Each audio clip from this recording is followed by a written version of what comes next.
I spent $35,000 to join my family's trip to Europe. But at the airport, my mother said, I forgot your ticket, go back home. They had planned to leave me behind all along. 3 weeks later, they came back and turned pale when they saw me standing next to a man, because that man was the... My name is Alex. I'm 28, the oldest child, the built-in driver, mover, and last-minute problem solver in a family that never really sees me. Not the golden one. That's my younger sister, Mia. Not the rebel. That's my cousin Jay. I'm the background person, the one who shows up early, carries the heavy stuff, and disappears before the photos. I grew up in a house where being useful counted more than being loved. If a lamp broke, I fixed it. If a tire went flat, I changed it. If someone forgot a deadline, I pulled an all-nighter. My mother calls it reliability. I used to think it was a compliment. Now I hear it for what it is. You're convenient. Dad is quiet unless sports are on. He speaks in nods and raised eyebrows. Mom talks enough for both of them. Sharp, fast, with a kitchen timer in her head for everything. Mia floats in the center of it all like a warm light in a dark room. She has the smile that makes waiters bring extra napkins and teachers add extra credit. I don't hate her. I hate the rules around her. If she's late, she's overwhelmed. If I'm late, I'm disrespectful. If she's broke, it's life is hard right now. If I'm careful with money, I'm stingy. 2 months ago, during Sunday dinner, Mom clinked a spoon on a glass. Family announcement, she said, eyes bright. We're going to Europe. 2 weeks. London, Paris, Rome. Mia squealed. Dad smiled like a man who'd just been told to smile. I waited for the part where she said it was just an idea. Instead, she pulled a printed itinerary from a manila folder like she had been waiting for her cue. Alex, you'll love this, she said, sliding pages toward me. You're so organized. We need you on this. On what? I asked. Everything, she said. You're good with logistics. I looked at the list. Flights, hotels, museum passes, rail, restaurant reservations. It felt less like a vacation and more like a project kickoff. There were sticky notes in her handwriting. Refundable? Group discount? Ask Alex. Mia leaned over my shoulder. We should do afternoon tea in London, she said. And those croissants in Paris, the ones that go viral. Oh, and a red dress photo on the Spanish Steps. Sure, I said automatically. It's what I say when I know I won't be allowed to say anything else. Mom tapped the table. We'll handle the fun. You handle the boring stuff. She winked. You're the only one who actually likes that. The room smelled like roasted chicken and lemon. My plate was still full. My phone buzzed twice in my pocket. Group chat. Europe. Dad cleared his throat. This'll be good for us, he said. We need a reset. I nodded, even though the word reset made my stomach knot. Resets have rules. Resets mean starting over without fixing what broke you the first time. After dinner, while I washed the dishes, Mom stood beside me drying. She didn't say thank you. She said, don't forget your passport, honey. I won't, I said. She lowered her voice. And don't make this difficult. I turned off the water. Make what difficult? You know how you get, she said. All particular. She smiled like it wasn't an insult. Just be easy. I felt that familiar heat behind my eyes. The one that comes when you're both angry and tired. I swallowed it. In the hallway, Mia called. Alex, can you drop me home? Sure, I said again. On the drive, she scrolled through Instagram reels of people clinking champagne in first class. Imagine if we got upgrades, she said. Mom deserves it.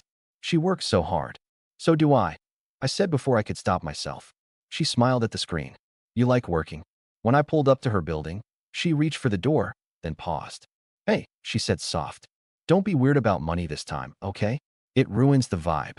I'm not weird about money, I said. She gave me a look like I'd just told a joke she'd heard before. Good night, big bro. I watched her go inside. The car felt suddenly too small, like the air had thickened. That night, lying on my couch, I stared at the ceiling and told myself I could do this. It's just a trip. It's just logistics. Be useful, and it'll be fine. A week later, my aunt texted me a photo from a store. A suitcase Mia wanted, $749. Can you pick this up? Mom says we'll settle later. I stared at the screen until it blurred. Then I put the phone face down on the table and went to make coffee. I burned my tongue. The first trigger wasn't a bill or a demand. It was my mother's comment at brunch when I asked if we were all confirmed on the same flight. She smiled without looking up from her mimosa. Don't worry your little accountant brain, Alex. We'll make it work. And for some reason, that sentence stuck to me like wet cloth. We'll make it work. Translation, you will. I've been making it work since I was 14. When Dad lost overtime hours, I picked up a weekend job bagging groceries and loaned my parents $220 for the electric bill. No one paid it back. When Mia was 17 and crashed her car, I emptied my savings to cover the deductible. We'll settle later, Mom said. Later never came. If there's a family spreadsheet, it lives in my head. Numbers with feelings attached. $1,180 for Mia's textbooks. $460 for Mom's, just until Friday. $3,250 to get Dad's molar fixed at a clinic that didn't take their insurance because they waited too long.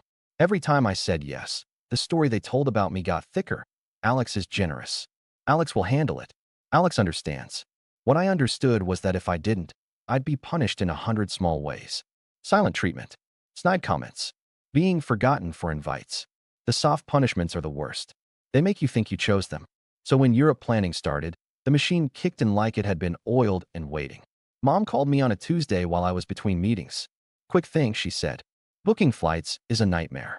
Can you just do it, and we'll sell you? How many tickets? I asked. 4, she said. And we'll need to add the checked bags. Okay, I said, because that's what I say. My throat was dry. She sent me screenshots of the flights she liked. In the middle of a workday, 10 messages in 2 minutes.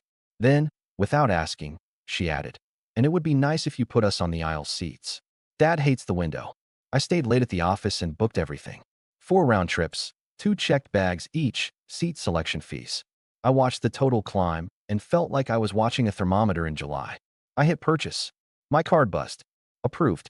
2 days later, Mom texted, "We want to switch the hotel. The other one looks dated." A link appeared. Boutique. Central. Pricey. Did you already book? I asked. Not yet, she lied. I could hear it. But you're fast. Can you do 2 suites? We'll settle later. I called the property because their site glitched. A woman with a calm voice walked me through the deposit policy. Non-refundable. 2 suites. 14 nights total between cities. We can do 20% down to secure, she said. I did the math. I did it again. I gave her my card. Mia chimed in that night. Can we add a rooftop dinner in Paris? It's €180 per person, but the views are insane. Also, Mom really wants a private car from the airport in London. It's tacky to take the tube with luggage. I typed and erased, typed and erased. I'll see what I can do. Then came rail passes, museum passes, a cooking class in Rome, a boat tour on the Seine because memories matter more than money. My inbox turned into a folder of confirmations. My calendar turned into a to-do list for other people's fun. By the end of the second week, the spreadsheet on my laptop read like this. Flights, $7,896.40. Hotels, deposits plus 1 prepaid night, $12,720. Transfers and trains, $3,085.70. Activities and tickets, $2,984.10. Dining prepayments and deposits, $1,930. Luggage and random fees, $612.80. Subtotal, $29,228. Then the little things piled on. New luggage, plug adapters, matching shirts for photos that I wouldn't be in, tips paid in advance because it's polite. Final tally before we even stepped into an airport, $35,014. That number sat in my chest like a stone. 3 times I brought up reimbursement. Mom, can you send your share so I can zero out my card? She laughed lightly. You're so dramatic. We'll settle after. Don't nickel and dime family. Mia, can you send me for the transfer and the rail pass? She sent back a string of heart emojis and a voice note. You'll get it back. Relax. You make more than me. Dad said, talk to your mother. I stopped sleeping. At 2:13 a.m., I'd be staring at the ceiling doing math. Interest rates. Due dates. If I paid the statement in full, I'd empty the savings I'd been building for an emergency that always wore a different mask. If I didn't, I'd be paying for their photos with my future. 2 weeks before departure, we had a family meeting at their place. Mom was in planning mode, the kind where the oven is on and nothing's cooking. Okay, she said, clicking her pen. Packing lists, medication, outfits. Alex, print everyone's boarding passes the night before. What about mine? I asked. She waved a hand. Of course yours too. Mia held up 2 dresses. Which one looks more European? The one you can walk in, I said. No one laughed. Also, Mom added, I think Dad and I should sit together. For his back. You can sit with Mia. Mia shook her head. I'm not sitting in the middle. I'll take the middle, I said. I always take the middle. Mom gave me a fond look like I was a well-trained dog. That's our Alex. The week of the trip, Mom called me 3 times in one day. Can you check if the hotel will do early check-in? We'll be tired. Can you add breakfast? We don't want to wander around hangry. Double-check the weather. I don't want to pack the wrong shoes. Every favor came wrapped as a compliment. You're so good at this. You're the only one we trust. You make it easy for us. Easy for us was hard on me. The night before the flight, I printed the boarding passes and placed them in a folder. Mine wasn't there. I refreshed the airline page 3 times, then 5. My reservation number worked. My name was in the system, but the seat showed unassigned. The printer spit out a blank page. I stared at it for a long minute, then slid it into the folder anyway. At 1:07 a.m., I texted Mom. Can you confirm you got my e-ticket? System looks weird. Seen. No reply.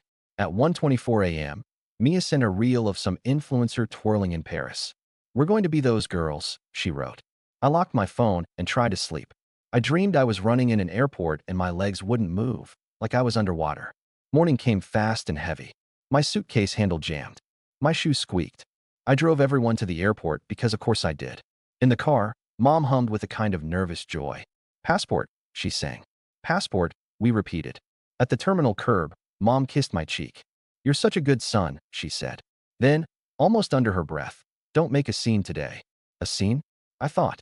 Who said anything about a scene? Inside the terminal, everything was loud. Rollers against tile, boarding calls, babies crying. I carried 2 suitcases and a tote while Mom and Mia angled for selfies near the big departures board. Dad trailed behind, holding the passports like a deck of cards. At the check-in kiosks, Mom took the folder from me. She printed her tag, then Dad's, then Mia's. Smiles. Easy. She handed me the folder. Yours, she said, already turning away. I scanned my code. Error. I tried again. Error. Excuse me, I said to the agent nearby. It won't pull up my boarding pass. She typed for a long time. It looks like this reservation doesn't have a ticket number attached, she said. It was reserved, but never ticketed. What does that mean? I asked, though I already knew. It means no ticket was issued. You can still buy one, she said, polite, practiced. But it'll be today's fare. She rotated the screen toward me. The number made my stomach drop. Mom was suddenly beside me, hand on my arm, voice too bright. Oh, silly. I must have forgotten to press confirm when I was reviewing. Go home. We can sort it out later. We'll see you in 3 weeks. I stared at her. Go home. She widened her eyes like I was the one being strange. Don't start. Don't ruin this. We'll send you photos. You said you booked us all together, I said. My voice sounded calm even to me, like it was coming from someone else. Mia drifted over, glossy lips, restless fingers. Alex, please. We can't miss this flight. Dad avoided my eyes. I felt the world narrow to a point. The days of planning. The nights of math. The way my mother lowered her voice when she wanted to make me small. The way Mia called me weird about money. The way I kept saying sure like a promise I never made. I breathed in, out, in again. No, I said. Mom blinked. What? No, I repeated. I'm not going home. I'm also not buying another ticket today. She tightened her jaw. Don't be dramatic. This isn't about drama, I said. And it isn't about revenge. This is about closure. Mia crossed her arms. What does that even mean? It means I'm done being the contingency plan, I said. I booked this entire trip. I paid for almost everything. You promised to settle later. Later keeps not coming. People moved around us like we were rocks in a river. The agent pretended not to hear. Mom leaned in, low and sharp. If you love this family, you will not make a scene at the airport. I met her eyes. If you loved me, you wouldn't have asked me to. Her face changed, fast, a flicker of something like fear. Then she smoothed it away. Fine, she said. We'll talk when we're back. Actually, I said, calm, almost gentle. We'll talk later today. Not here. Dad shuffled the passports. Boarding, he muttered. Mia touched my shoulder. Alex, we'll bring you something from Paris. Bring me a receipt, I said before I could stop myself. They went through security. I watched them go until they were swallowed by the line and the brightness beyond. It didn't feel like courage. It felt like standing still for the first time in years. I sat on a bench near a fake ficus and opened my banking app. I looked at the numbers, the dates, the reservations. I called the hotel in Paris and asked to remove my card from incidentals. But you are the primary guest, the clerk said. I won't be checking in, I said. My family will handle their own charges. I called the car service and changed the billing to pay to driver. I emailed the rooftop restaurant to release our deposit and told them to add the balance to the table on arrival. I didn't cancel their trip. I stopped letting it run through me. Then I called a lawyer. Not to sue, to disentangle. I want to draft a simple agreement, I said. Repayment. And a letter to end financial entanglements. No threats, just terms. He said, come by at 3. Outside, the sky was cold and sharp. I drove home with the radio off. My phone lit up twice. Aunt Carol, bon voyage, and Mia, boarding, with 3 airplane emojis. I put the phone face down. In my apartment, I made eggs and threw them away because I wasn't hungry. I showered for too long. I put on a clean shirt like I was going to a job interview with my own life. At 3, I sat across from a man in a neat office. He listened. He didn't interrupt. He wrote things down. What do you want? He asked when I finished. I want peace, I said, and I want my money back. He nodded. We can ask for both. For 3 weeks, my phone became a museum of missed calls. 41 from Mom, 18 from Dad, 27 from Mia. The messages started cheerful and slid into angry, then circled back to guilt. Send me the confirmation number for the Rome transfer, Mom said in one. Why did the hotel say your card isn't on file for incidentals? She snapped in another. Alex, Mia whispered in a late-night note from a tiled bathroom. Can you please add breakfast to the London hotel? We're starving, and the hostess said, whatever, call me. I didn't answer. Every time I wanted to, I listened again to the moment at the airport. Go home. My chest tightened like a door had finally closed and latched. I wasn't petty. I didn't cancel their bookings. I didn't ruin anything. They still went to museums and posed by fountains and posted selfies with captions like, family is everything. In one video, I counted 4 shopping bags swinging from Mom's arm like trophies. In another, Mia twirled in a red dress on the Spanish steps, just like she said she would. On day 6, Mom sent a group text. We had to pay €420 at check-in for a deposit. You didn't tell us. I wrote back. That's what happens when adults travel. Then I deleted it unsent and put my phone in a drawer. Instead, I built a new routine. I went to work and didn't stay late just to avoid going home. I cooked real food. I slept, badly at first, then better. I ran by the river most evenings and watched the water move. It sounds simple, but it felt like learning how to breathe again without someone's hand on my chest. The lawyer, Daniel Price, hair too neat, voice calm, sent me drafts. A repayment agreement. An itemized list with dates and amounts. A letter titled Notice of Financial Boundaries. It wasn't threatening. It was clear. The first page said, as of today, Alex will not fund, front, or guarantee any expenses for family members. Any shared costs require written agreement and equal deposits before purchase. Outstanding balance owed to Alex, $35,014. He asked, do you want to add interest? No, I said. Just repayment. 6 months. Do you want to add a clause about contact? Text only, I said. No more pop-ins. No group ambushes. He nodded. We'll keep it simple. I sent him screenshots of the payments. He organized them into a clean, brutal timeline that made even me blink. April 5th, flights, $7,896.40. April 7th, hotel deposits, $4,800. April 9th, rail passes, $1,242.30. April 10th, airport transfer, $310. April 12th, activities, Paris, $986.10. April 14th, activities, Rome, $1,058. April 15th, luggage, seats, fees, $612.80. April 16th, hotel prepaid night, $7,920. April 17th, luggage for Mia, $749. April 18th, adapters/extras, $240.30. April 19th, rooftop deposit, $200. Looks like you ran a tour company, he said, glancing up. I ran a family, I said. Badly. We mailed the packet to my parents' house so it would be waiting when they returned. Not a gotcha. A boundary. The silence of their trip was heavy in a different way. No one asked how I was. No one wondered if I was okay being home alone with the mess of it. A few friends reached out. You good, they wrote. I took a breath and told the truth. Getting there. On day 13, Aunt Carol called and left a long voicemail. Honey, they said you abandoned them. I don't know the details, but you know how your mother gets. Her voice softened. I'm proud of you for doing what you need to do. I cried in the car after listening, quick and ugly, like my face didn't know how. By the time their return day came, I wasn't afraid of them anymore.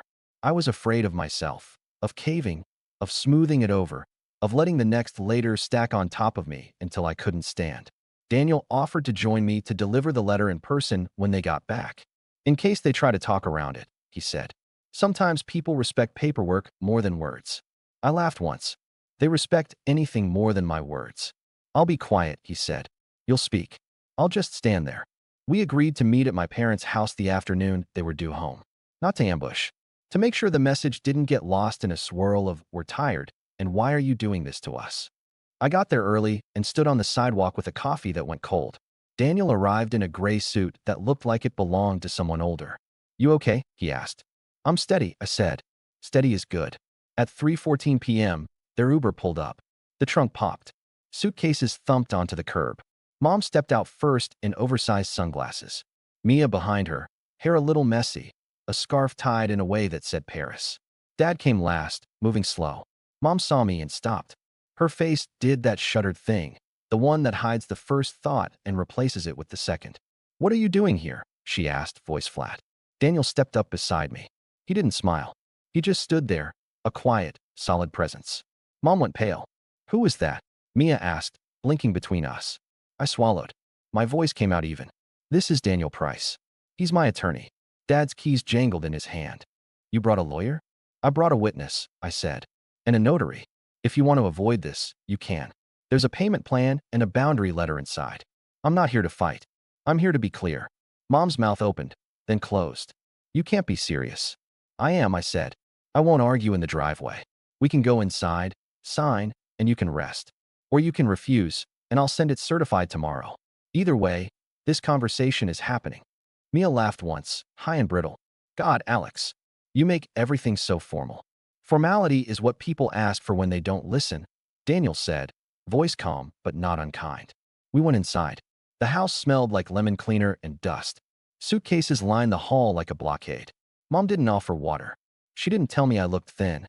She sat at the dining table like it was a negotiation. Daniel slid the packet across to her. "This is an accounting of the expenses Alex fronted for the trip along with proposed repayment terms. No interest. 6 months. There's also a letter about boundaries going forward." "Boundaries," Mom repeated, as if tasting the word. "From you to us?" For me, I said. So I stopped bleeding money and time into a hole. Dad glanced at the totals and whistled low. "We can't pay this today." "No one asked you to," I said. "There's a schedule." Mia pushed the pages like they might bite. "Why are you doing this?" "Because you told me to go home," I said, and the room went very still. "Because you made plans without me while using my money to fund them. Because I have a right to stop being your credit card and calendar." Mom's face flushed. "We made a mistake at the airport. You don't punish family for mistakes." "I'm not punishing you," I said. "I'm correcting me." She looked at Daniel. "You're enjoying this, aren't you?" He blinked. "Ma'am, this is not enjoyable." Something in her deflated, like a sail losing wind. She stared at the signature's lines, then at me. "If we sign this, are you done? Is this what you need?" "I need peace," I said. "And I need you to stop asking me to disappear for your convenience." Mia softened, just a fraction. "We didn't think you'd mind." "I minded," I said. I just stopped saying it out loud. Dad tapped the table twice. "We'll pay," he said quietly. Mom shot him a look, but didn't speak. Daniel placed a small notary stamp beside the signature page. "Whenever you're ready." Mom signed first with a heavy hand. Dad next, pen scratching. Mia scribbled like she was late to class. The stamp clicked down, official and boring. I exhaled for the first time in days. When it was done, Mom still wouldn't look at me. "You ruined our welcome home," she said. "You ruined my goodbye," I said. "I'm just catching up." Daniel gathered the pages and stood. "We'll leave you to rest," he said. "Alex, I'll call you tomorrow." Outside, the sky had shifted, brighter somehow. I didn't feel like celebrating. I felt like someone who had been holding a heavy box and finally put it down. My phone buzzed when I got in the car. One message from an unknown number. "You handled that with class," it read. "Aunt Carol." I stared at the screen and let the quiet fill the car. Then I drove home. Over the next week, the calls changed. Less rage, more logistics. "What day is the first payment? Can we break it into smaller amounts? Do we send to your checking?" I answered like a customer service agent. Short, clear, no apologies. Other things changed too. Mom stopped dropping by unannounced. Mia stopped sending me links to things I should buy her. Dad started texting me photos of the cat sleeping in the sun with captions like, "She misses you." He's never been good with words. I know what he meant. None of it was magic. None of it was clean. But it was quieter. And quiet felt like healing for the first time instead of punishment.